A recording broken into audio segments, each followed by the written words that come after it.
να πιούμε ένα ποτό θέλω να σου μιλήσω. Για αυτά που ονειρευόμουν και μείναν πίσω. Για τα όμορφα τα βράδια μας γεμάτα φαντασία, που στο βουνό τσαμάρα με μια περιουσία. Για τοπικά που ήταν η ιδανική παρέα. Για τα όνειρα στον δρόμο μας που χάθηκαν μοιραία. Για πάρτι που χορεύαμε τα blues της εφηβείας. Τα πρώτα φερφιλιά με άρωμα μαγείας. Για τα μπορώ τα θέλω μας και για τις αγωνίες. Τους έρωτες, τις βόλτες μας, τις τόσες συναυλίες. Τα σκοτάδια μου που δεν ήθελα να δω κανένα. Τις πρώτες μας πορείες και τα βαμμένα τρένα. Απόψε γράφω ένα κουπλέ παράλογο, γάμα το παράβολο. Να πάμε βόλτα εγώ στο διάβολο. Να πάμε βόλτα στη σελήνη και ό,τι γίνει.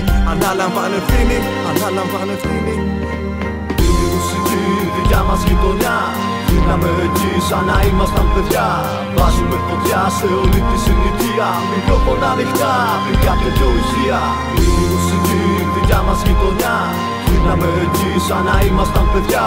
Βάζουμε φωτιά σε όλη τη συνοικία. Μικρόφωνα ανοιχτά, πριν κάποια πιο ηχεία. Τα χρόνια έχουν περάσει, μικρές κι αν κάναν στάσεις. Σε μικροεπαναστάσεις, σε σκατοκατάστασεις. Μαλάκα είμαστε εντάξει, κι ας προσπαθούνε κάποιοι κατέρα να μας κόψουν και να μας βάλουν σε τάξη. Το μακρύ χέρι του φόβου είναι ο νόμος και αντίστροφα. Οι σκέψεις και το άγχος κάνουν τα πρόσωπα δυσμορφά. Μην ψάχνεις για τον ήρωα, εσύ είσαι ο ήρωας. Τα όνειρα πριν να πετάξουν μακριά κυνήγατα. Κάνω ανοίγματα στο μουσικό ορίζοντα. Μες στη ψυχή τα πρίσματα σε μονοπάτια δύσβατα που όμως τα συνήθισα. Τα αγάπησα, τα μίσησα, με κρύο έρωτα ίδρωσα στη μουσική ανοίχτηκα. Είναι μια ρήμα πάνω σε ένα θρανείο. Είναι free απ' την ψυχή σε ένα πάρκο μες στο κρύο. Είναι στοιχή μες στο σπίτι και από εκεί σε ένα ηχείο. Είναι η ψυχή μας κι αυτό είναι το πέμπτο στοιχείο. Είναι η μουσική, δικιά μας γειτονιά.